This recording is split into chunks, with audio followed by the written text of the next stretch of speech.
This is Nightly Business Report with Tyler Matheson and Susie Guerin. Brought to you in part by TheStreet.com. Up-to-the-minute stock market news and in-depth analysis. Our quant ratings service provides objective, independent ratings daily on over 4,300 stocks. Learn more at TheStreet.com/NBR. Not too hot, not too cold. The market is looking for a Goldilocks employment report tomorrow that's just right. And that means what's good for job creation on Main Street may not be so good for investors on Wall Street. Hefty fine. Alcoa settles bribery charges with government regulators and misses earnings estimates. But the nation's largest aluminum producer has a strategy to turn things around. Fiscally fit, why some credit card companies are sending you your credit score along with your monthly bill. All that and more tonight on Nightly Business Report for Thursday, January 9th. Good evening, everyone. So, how's the job market these days? Out-of-work Americans, as well as investors and economists everywhere, would like an answer to that question. They'll find out tomorrow morning when the Labor Department reports how many new jobs were added in the month of December. Now, expectations are high that American businesses were busy hiring. An upbeat jobs report could have huge implications for the markets, consumer and business confidence, and Federal Reserve policy. Sarah Eisen has a preview of what to expect. Hopes are rising for a strong number in tomorrow's monthly jobs report. In the last 48 hours, economists have been upping their forecast for December from 191,000 to 200,000. The unemployment rate is set to stay steady at 7%. Fueling the optimism, a surprise positive read on private sector hiring, the highest since November 2012. And today's report showing the number of Americans filing new claims for unemployment benefits fell last week, pointing to fewer layoffs. Even though healthcare cut jobs, we know that's a long-term job creator in this country. Jobs are consistently created there month after month. Professional business services has been taking off. There are many sectors of the economy right now that are adding jobs. Reports on consumer confidence, spending, industrial production, and employment all point to an economy gaining steam. In an interview with Time magazine, incoming Federal Reserve Chairman Janet Yellen says she's hopeful that growth will accelerate in 2014 to reach 3% or more. It's why the Federal Reserve has started scaling back or tapering its massive stimulus program. But the Fed makes trading the jobs report more complicated. Why? If Friday's number is too strong, the stock market may not like it, seeing better job growth as a sign the Federal Reserve may pull back more of its QE. In other words, more aggressively taper. We do think the market's vulnerable to a pullback related to tighter financial conditions. So a strong report tomorrow, long-winded way of saying that good is going to be bad tomorrow. Knapp says anything better than 200,000 could cause that negative reaction. Of course, everybody has their own idea of what a good number is. I think a good number for jobs is going to be plus anything above 235. 225 or above. 213. For Nightly Business Report, I'm Sarah Eisen.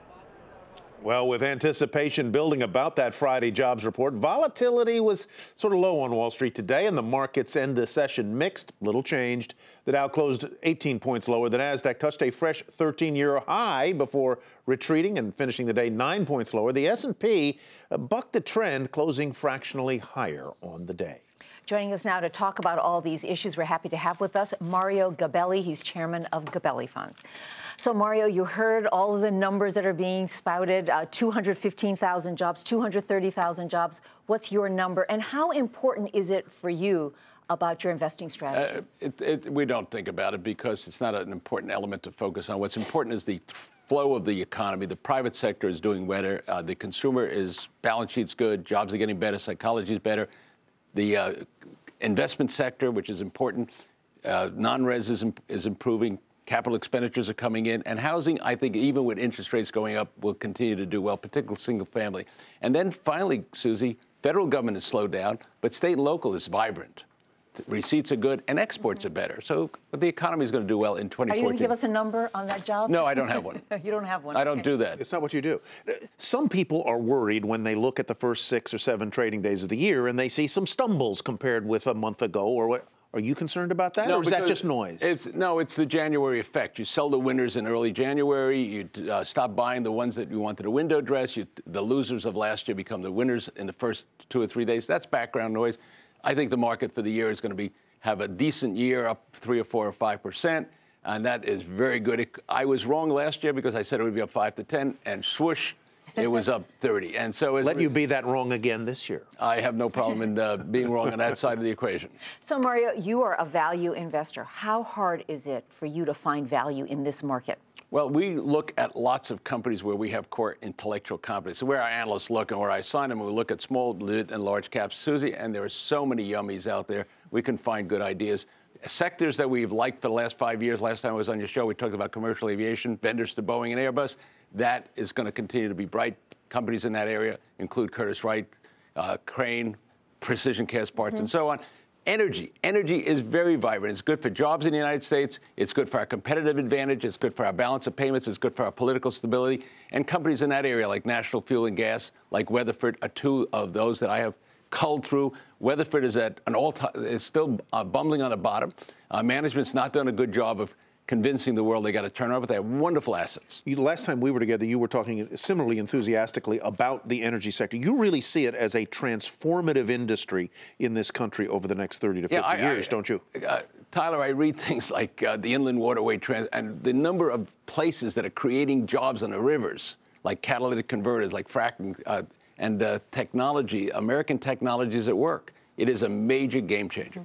All right, you're known for doing a lot of media investing. Tell us anything in the media area that you're interested in. What are you watching?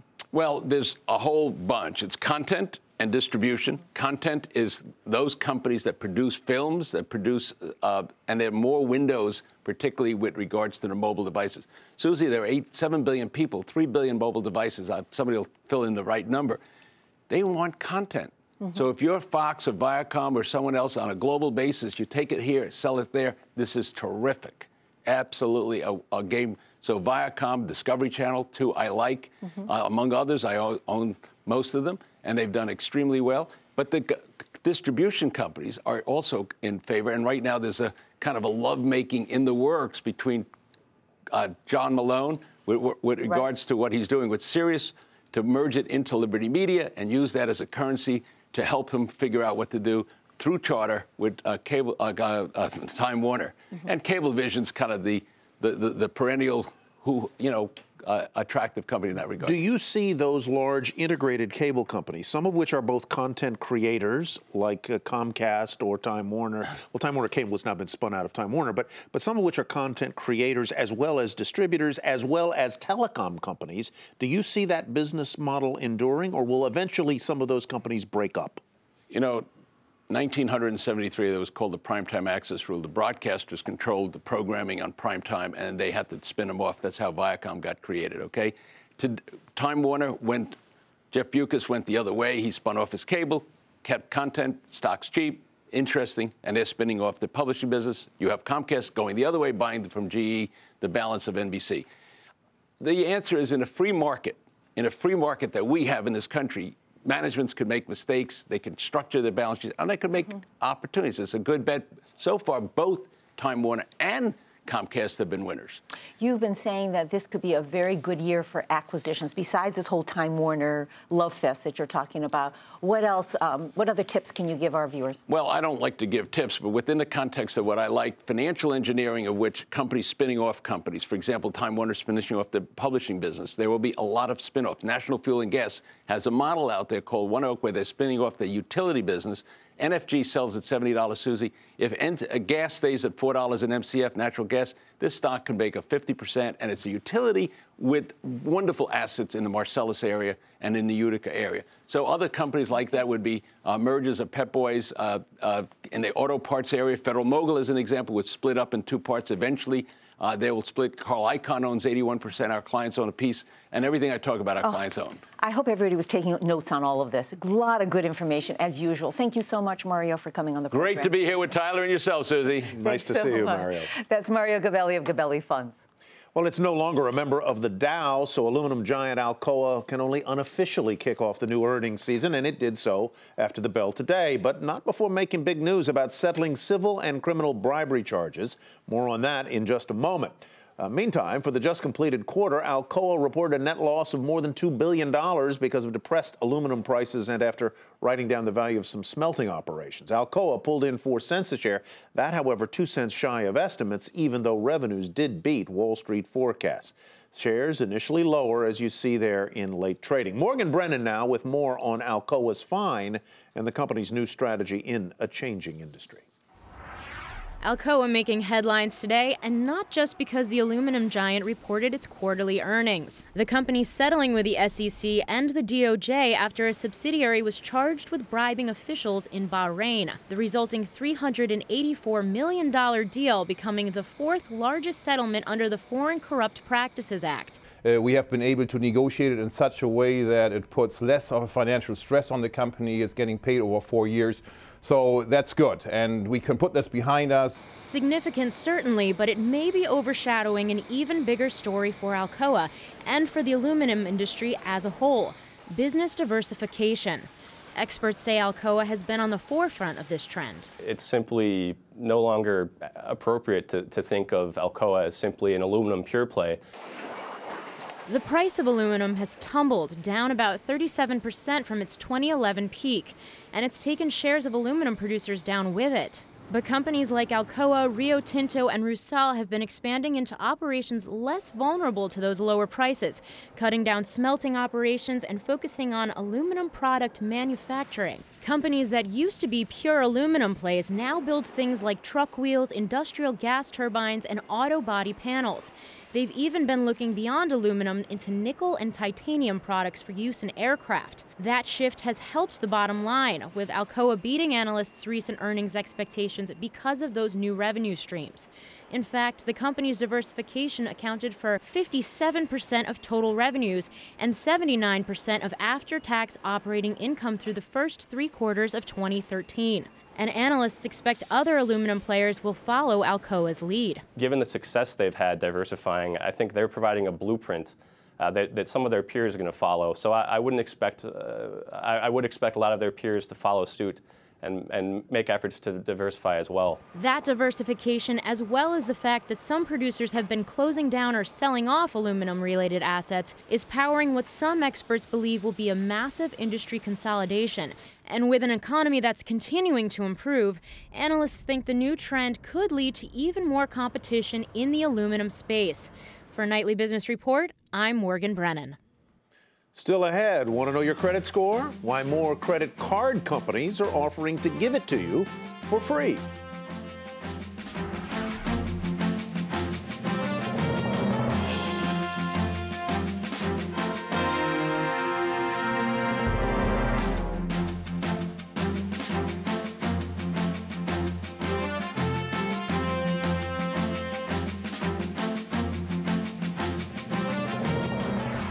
Energy prices are falling again. Crude oil settled at an 8-month low today, down 61 cents a barrel to $91.66. And oil wasn't alone.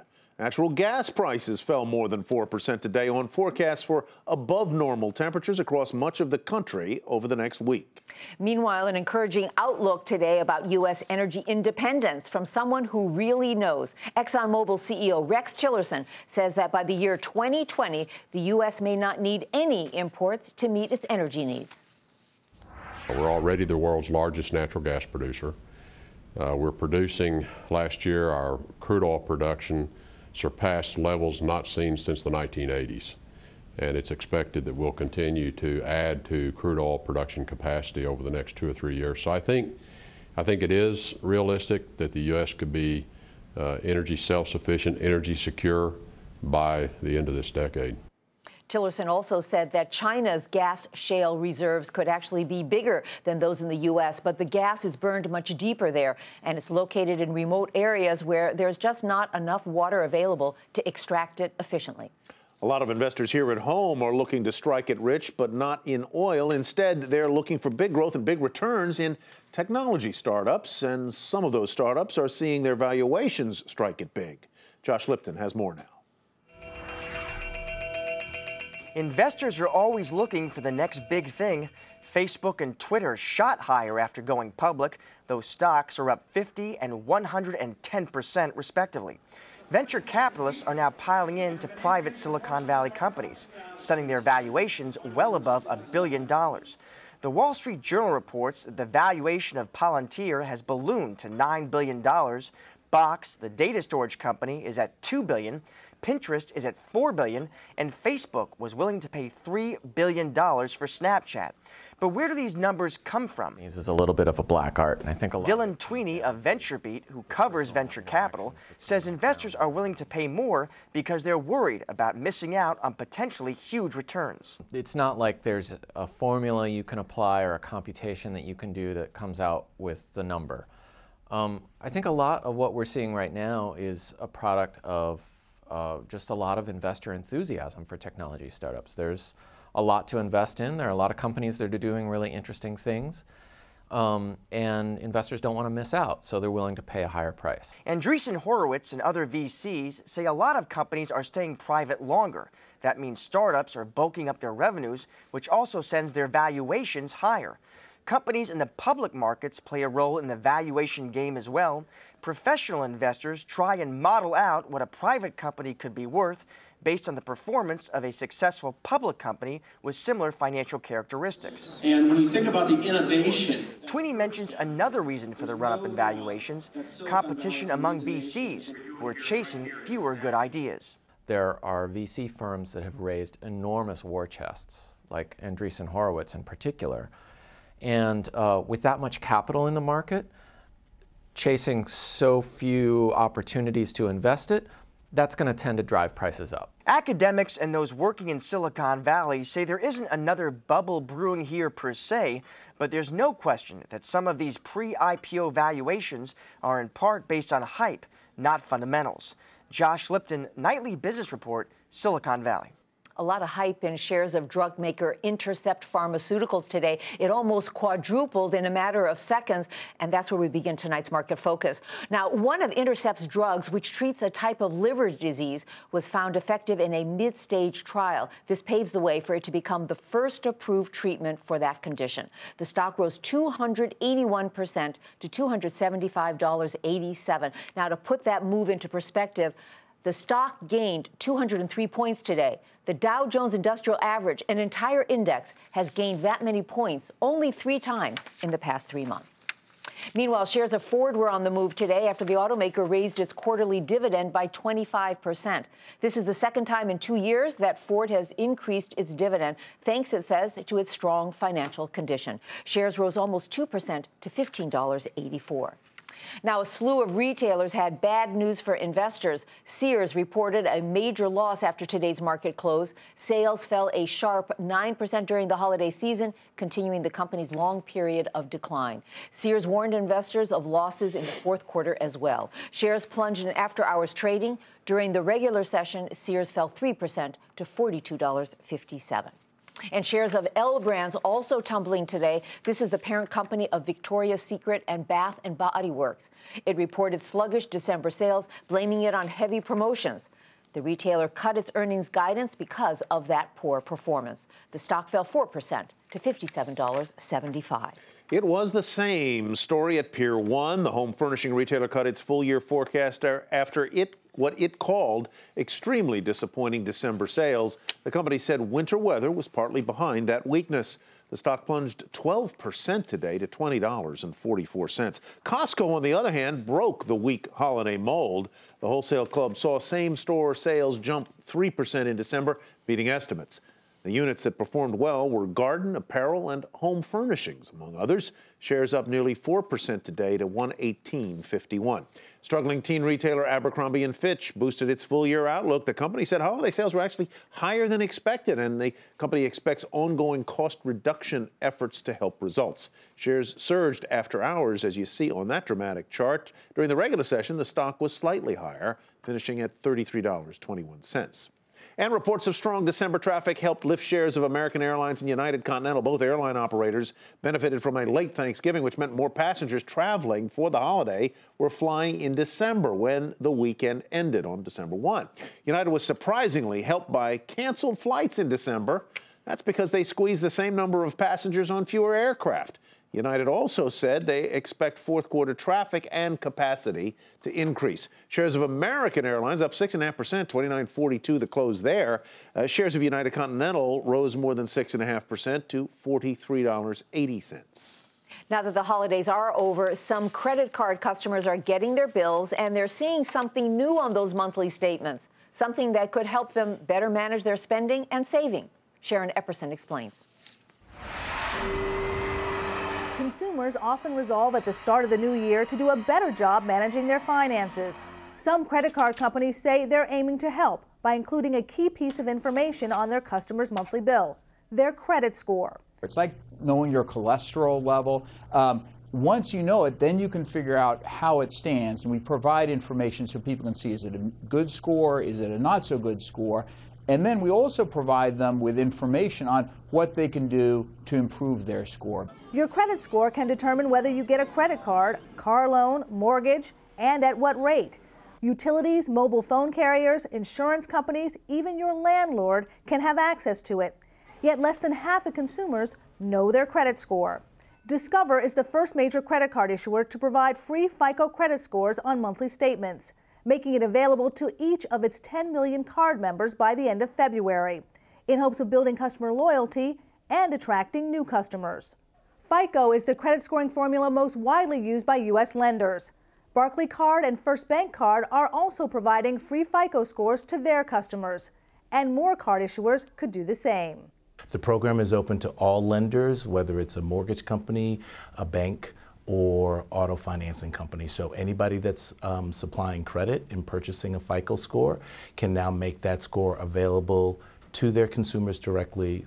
FICO charges $19.95 for a single score, though a few websites, including CreditSesame.com and CreditKarma.com, offer free credit scores.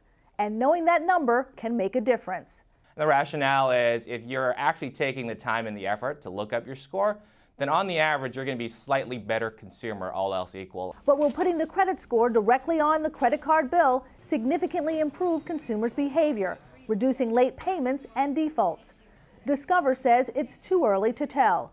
Other card issuers may wait for the answer before following suit.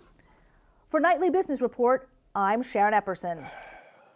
And coming up next, seeing green now that recreational marijuana use is legal in Colorado. Will it translate into big bucks for the state?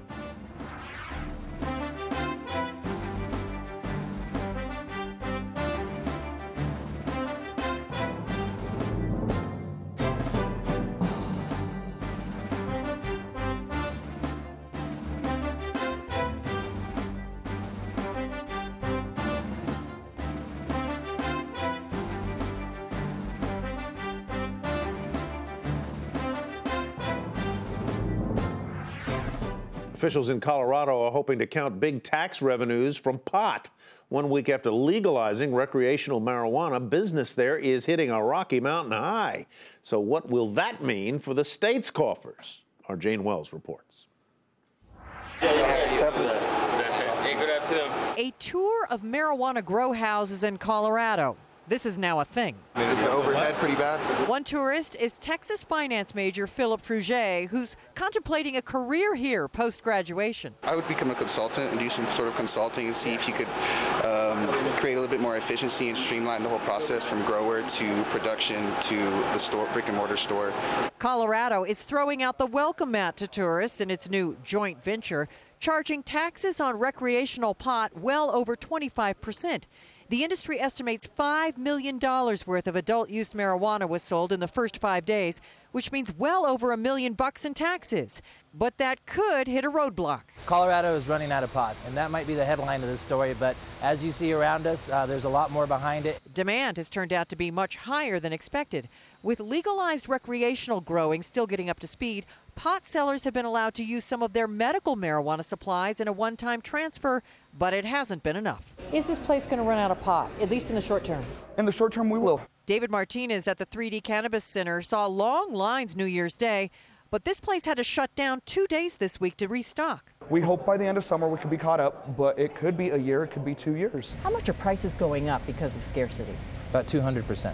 Norton Arbeles of River Rock Wellness Center sells medical marijuana, but he won't sell recreational pot for another month as he tries to build up inventory, and he needs money to expand. We don't have access to traditional banking, and so actually finding the financing to capitalize the businesses and increase the infrastructure has been very, very difficult. We have to go to private equity, we have to go to venture capital. In the end, though, it could mean big bucks for the state, tax revenues which may be more addictive than any drug. I don't think that anybody has any idea how big this is. For Nightly Business Report, Jane Wells, Denver.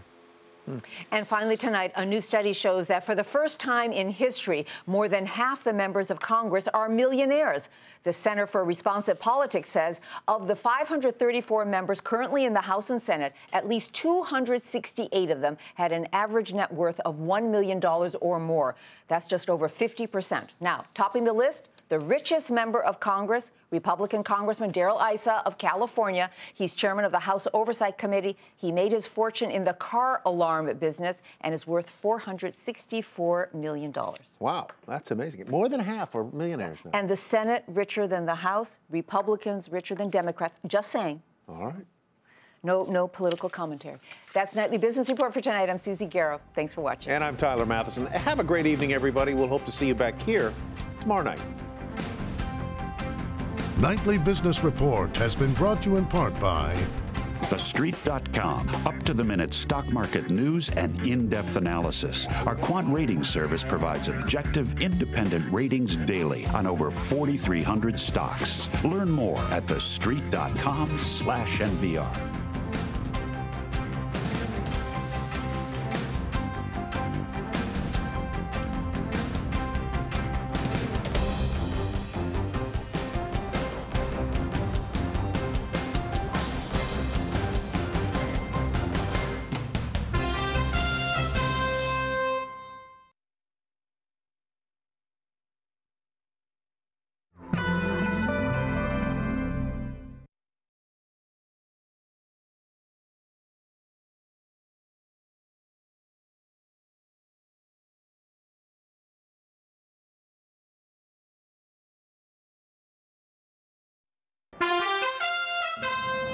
I'm Susie Garrow with a Nightly Business Report news brief. Good news on the job market today. First-time jobless claims fell by 15,000 last week, and corporate layoffs fell 32% last month, the lowest level since the year 2000. Now, those upbeat reports come one day ahead of the December jobs report. Still, stocks fell on Wall Street. They were held back by disappointing sales and earnings from retailers like Bed Bath & Beyond, Pier 1, and Family Dollar. The Dow lost 18 points, the Nasdaq was down by 9, and the S&P bucked the trend, closing fractionally higher.